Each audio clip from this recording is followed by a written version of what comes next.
Жакында эле Карыз деген кино чыгыптыр. Ошол боюнча пикириңиз жана динибизде карыздын орду кандай?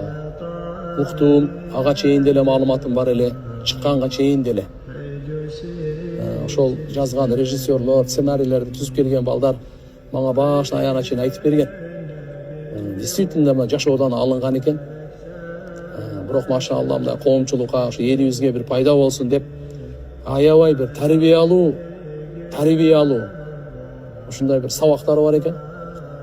Көрүп машалла айтып атышат адамдар моундай деп. А так мен мунун баарын маалыматым бар, сценарийлерим бар, окуп көрүп дегендей алардын эмесине балдар өздөрү айтып беришкен. Ушундай болду депчи. Ошол жерде өзгөчө баса белгилеген баягы карыз боюнча экен. Бардыгы бизге зыян келтире турган нерсе экен. Кайгы, кыжалат, коркоктук, сараңдык, жалкоолук, алсыздык, карызга баткан. Пайгамбарыбыз дуа кылып үйрөтүп атат бизге. Алладан эмнени сурашыбыз керек? Ошо кимдин мойнунда кандай карыздар болсо туганда тез бергенге аракет кылыңыз. Себеп өлүм айтпай келет, капысынан келет. Ахиретке таштап койбойлу.